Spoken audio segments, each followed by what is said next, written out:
Hi, it's Adam from realitymanifestation.com, and within this video I'm going to be going through law of attraction tips for those of you who can't get results. Now imagine as if a single tip started getting you results. I personally for several years read countless books on manifesting, attracting, and even though I had some very powerful synchronicities, overall my life externally kept getting worse. I've since come across principles that aren't as commonly spoken about in the mainstream teachings on the law of attraction that have had a huge impact on my life personally. Just think of how a slight change in the angle of where you're heading towards, of how you're applying law of attraction practices and manifestation techniques, a life looking back at you choosing that is drastically different due to just applying a single principle over a prolonged period of time. This is the power of just applying one of the tips I'm about to go through with you, and some of the tips the vast majority of you watching have likely never come across before. So now getting straight into them, I'm going to be going through 5 tips, and these 5 tips in particular because they cover the most often overlooked areas when it comes to law of attraction that most people either overlook and aren't as commonly discussed in most mainstream teachings. By mainstream, I mean the ones that are most popular, most people are aware of. So starting with tip number 1, desire that isn't transmuted into being an intention is just pushing the desired further away. So you've likely heard before, in order to attract something, you need to have a burning desire where you just can't stop thinking about it. A desire so deep and passionate it keeps you up at night.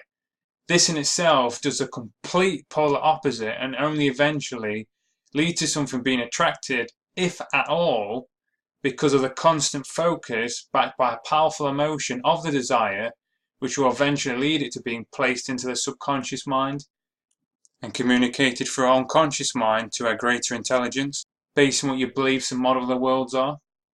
Having a burning desire only works in attracting something because it eventually leads to someone burning themselves out, and after constant focus and repetition of focusing on the desired, it goes into the subconscious, and then someone will eventually just accept that it's already theirs, as our minds can't tell the difference between something we vividly imagine and actually experience. So eventually it'll feel like it's already ours, and when that's been done for enough repetition and someone starts to become burnt out or starting to think, can this actually be achieved anymore, and they no longer just keep focusing on it, that's when they'll actually start to attract those circumstances because the desired has been transmuted into an intention without them even being consciously aware of that's what they've done. A desire is basically telling the universe and your subconscious mind that you don't have what you're desiring, otherwise you wouldn't be desiring it. It's sending out an energy of lack. Whereas when you're intending, intention could be described as the commitment to have and act, or to have and move, which basically means that the desired is already yours, so you just simply go and take it. So an example of this, which I've used several times, but this is a very important point to put across, especially for any new listeners to the channel, is that when you desire, say, a newspaper, which creates the motive for you to go and intend and get the newspaper, you just simply go to a shop knowing you'll be able to go and purchase it. You're not placing the newspaper on a pedestal, you're not saying I desire this, it's important I get this. You just accept that you're going to be able to go and get it, and if you can't, it's not the end of the world, you know you'll eventually have it, as it's not seen as something that's out of the ordinary in the logical part of our mind, which our conscious mind perceives things in a logical order, how it perceives to be logical, at least anyway, will accept that this is something that's definitely possible to achieve. So then the desired very easily gets transitioned into an intention because you just simply know it's yours and you go and just simply take it. This can also be applied if you don't know physically what actions you should take. So to give another example, let's say someone wanted to go and meet a new romantic partner and they had no idea where to go and meet them. They just, by intending, they just know that it's already theirs, which I know is easier said than done, which I'm not going to go into too much detail on doing that within this video. Just want you to become aware of the concept of intention rather than desire. That by going to places you think you might meet them, but most importantly, by intending it and just knowing it's already yours, you'll start to intuitively have a strong sense of knowing of places you should go to, even if logically it doesn't make any sense to why you should go, or you'll have circumstances present themselves, such as someone inviting you to a particular event you wouldn't normally go to, or you end up meeting them. As desire is sending out a vibration of lacking, whereas intending is sending a vibration of already having. So circumstances will present themselves to you, even if you don't logically know how to get there physically within the first place. Now for tip number 2, you want to depolarize yourself and to remain in balance. So relating to the previous tip, the universe strives to be in balance, and by being polarized, this creates an imbalance in the energy fields around you and the vibrations that you're sending out. There are 2 polar opposites of everything that are within the same pole. So for example, day and night, hot and cold, up and down, love and hate. By even loving a particular trait, it can cause you to hate the polar opposite. By being polarized, demanding and craving a situation or circumstances to be in a particular way, it creates an energetic imbalance that causes you to attract circumstances, so the energy field in the universe is aiming to rebalance, will push the desired partner, circumstances, whatever it is you're wanting, to be put even further out of your life to balance out the imbalances in the energy fields that you're creating. To be completely depolarized would equal death. The very nature of our existence requires some level of depolarization, so we can't aim to be completely depolarized. However, by becoming more grounded and loosening our grip on how we perceive our reality should be, this causes us to create vibrations that aren't causing a disturbance, and ironically gives us much more control over our reality. A few ways you can do this is by 1, being barefoot in nature, as this will help depolarize and balance the energies that are going through your body.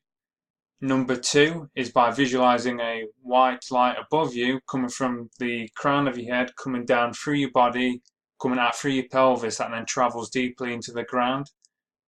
And number 3, get in the habit of asking yourself, what else could this mean? When an undesired circumstance occurs, it'll help you shift your perspective and why this could be causing you to feel polarized towards the opposite end of, say for example, someone's argument or views and opinions on something. And just to extend on this point further, most people are aware who follow law of attraction manifestation teachings. When you're focusing on desiring something that you'll attract into your life, I know I've just spoken around why you want to transmute desire into intention, but basically people can get what they're wanting to attract into their life. There isn't enough spoken about how you'll also attract what you're not wanting as well. By having a strong negative emotion towards something, it can create just as powerful vibration in attracting what you don't want as on the polar opposite of attracting what you do want. So there's another reason why you want to shift which pole you vibrate on when it comes to what you want to attract. And again, this can be easier said than done, but you at least first need to become aware of this principle. Rather than vibrating on the pole of feeling lacking in poverty, you obviously want to go towards feeling abundant. So if you keep attracting undesired circumstances, you're likely vibrating on the polar opposite end of the pole of what you're wanting to actually attract. Okay, and now for tip number 3, get clear on what you're wanting, but let go of the how. In order to set an intention and attract the desired reality, you need to be clear on what it is that you're wanting to intend in the first place. So there's several reasons you're wanting to do this, which are including number 1, you'll start to become more consciously aware of why you're actually wanting it, which will make you become more aware of its empowering or disempowering reasons for wanting it in the first place, such as wanting a certain car so you feel better within yourself so you can show off to others how wealthy you are. Number 2, it makes it much easier to turn it into an actionable plan so you can monitor your progress. You'll be able to see more clearly if you're heading towards the intended direction. And number 3, it tells our reticular activating system, which is the part of our brain that helps filter from the millions of bits of information our senses are receiving every second. It helps filter out of all that information which is the most important, so it can bring it to our conscious awareness so we're not missing anything that's important for us to become aware of. This is why, for example, there may be a shop that you've passed several times and you've never noticed it before, but all of a sudden when you've needed something that it sells, you suddenly notice that it's there and you're thinking, how did I never notice this shop was there before? Because even though it was being picked up by the subconscious mind, it wasn't seen by the reticular activating system as something as important, but as soon as it was flagged and brought up to your conscious awareness. This is the same, for example, if you or someone you know closely has a particular car, that you notice it everywhere. So by getting crystal clear on something you're wanting to intend for, and then getting it clear to your reticular activating system as well, it'll work alongside you to help present to you consciously opportunities you can go and take and move towards, to start moving towards that intended result. Now, the reasons you want to let go of the how is because the universe takes the path of least resistance. By demanding a particular person or circumstances to come via the means that you're wanting it to, you're severely limiting the countless possibilities that the universe can present it to you. By trusting and intending to move towards the new chosen reality, you'll be far less disappointed if the results don't come or have been attracted the way you're wanting it to. As our higher selves guide us towards what's in our best interest, if we just allow it, and it will eventually lead us to getting a result that could actually be far better than what we initially intended for. So how you can put this into practice is by making a list on exactly what you want in your life, whilst being as specific and detailed as you can. Also by creating a list of the circumstances and events that have occurred in your life that didn't come via a mean that you expected, and how they've led you to new directions, people, circumstances within your life that have had an empowering impact. This will allow you to get more consciously aware of why you're going towards what you're intending and if it's actually the right path for you to go along, and also will make you more aware how very empowering circumstances, especially that have been aligned more towards your true purpose, have come via means they haven't expected to.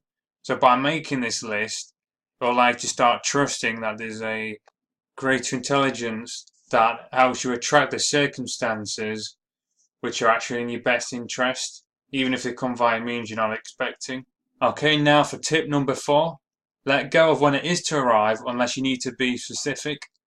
Similar to the previous point, but expanding more on the timing of when something is being attracted, as well as the universe taking the path of least resistance, you'll also have to take into account what is it that you're trying to intend in manifesting. Is it actually currently within your best interest to have?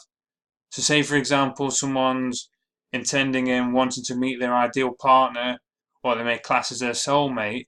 Is that person at this time the ideal partner for them? Demanding to have life the way you want it to and to attract everything that you're wanting is the equivalent of a child arguing with their parent or guardian that they know what's best for them, even if they're wanting something that might actually cause them harm. This is what is happening when you're demanding and telling the universe, higher self, whatever you believe in, that you know what's best for yourself and that things should attract in a certain way in which you're demanding. I'll cover this tip in much more detail in a video called How Being Told How to Manifest Anything That You Want Is Wrong, where basically I'm going around this concept in much more detail, how it can actually sabotage the results you're wanting, and also makes you become unaware of how the universe is looking out for our best interest, in that something will come via the means of what we're not expecting. Same with the timing as well, with it taking the path of least resistance. This can also include of the time when it comes as well. There may be a particular time when you're not expecting it to, where not only is it much easier for it to be presented to you, it's going to come in a far better means with a far better result as well. And also, you may not be taking into account, without this consideration, that there might be particular lessons, experiences, say for again meeting a particular romantic partner, that you both need to go through for it to be the right time, for you to be both in the right position to come together, for that relationship to work, ideally for you both. The only time you want to be specific when something manifests is when you have a deadline, such as if you have a work project that needs to be done by a particular time. Even then, by finding a balance of accepting and being okay if it isn't done by that specific time, but at the same time still having the drive to complete it to the best of your capabilities, you will attract far less obstacles during the process of its completion, which can be easier said than done, but it becomes more natural as you start to see how much easier life begins to flow. Now for tip number 5, and this is going to be the last one I'll be going through in this video, is once you've set it, you need to forget it. A big misconception in a lot of law of attraction teachings is that you need to have constant focus on the desired result. The purpose of using your conscious mind to keep focus on a desired result with enough emotion and repetition is because it drives it into the subconscious mind. And this is when, depending on your belief system, is when it communicates with a higher self and will create the circumstances and attract the desired reality. By having something constantly in a conscious awareness, it's no longer in the subconscious, which actually slows it down, as it's no longer being communicated to our higher selves. This is why people tend to meet their ideal partner when they least expect it. There's much more to how important this is than I'm going to cover in this video, but how you can start to apply this is by having something planned to do immediately after you do any manifestation techniques or meditations. So you don't keep your focus on the technique or the result that you're wanting. And also by reminding yourself that the universe takes the path of least resistance, and it'll likely come once you just allow yourself to have it. And usually when you're not consciously thinking about it as well. So it will tend to come when you least expect it. And what I've personally found from this last tip about forgetting it is not until you've put it into practice, especially with a particular powerful exercise, such as one I've gone through in the manifesting money video I've gone through. If you want to check that out and try the green candle technique I've gone through in there, which really puts this point across with applying that technique, is once you've experienced it for yourself, and it's once you've forgot about it, and rather than keep thinking about it all the time, like a lot of books recommend that you do, is that when you forget about it and then the results just seems to come out of nowhere, is then when you start to see how this principle works. So for this one in particular, this is a bit harder to apply. You're going to have to go put it into practice with any manifestation technique, whether it's one on this channel or any others that you've come across. Now, these aren't the only tips that will help you with applying the law of attraction, but from my perspective and experience, these are the tips that are most often overlooked and aren't mentioned in most mainstream teachings, and that can bring very quick results and big changes once applied. To put all of these tips together, you want to start transmuting a desire into intention, which is a commitment to simply have it act and to move towards the chosen reality. Work on keeping yourself grounded and being able to accept your reality isn't how you are wanting to, and trying to fight higher powers, demanding that it should be the way that you think it should be. Let go of how and when something should be attracted unless it's at a specific deadline, as the universe takes the path of least resistance and knows what is best for you. Trust what you're intending is already yours, and once you feel like it's already in your subconscious, to forget about it and to start constantly feeling the need to think about it. I always love to hear people's deepest insights and what they're going to apply from any of our videos, so if you could comment and let me know below. If you found this video useful, if you could give it a like. If you're new to the channel and you want to see more content as we add it on a regular basis, if you could click the subscribe button. If you want to click notified, click on the bell icon as well. I hope you've enjoyed this video and I shall see you next time.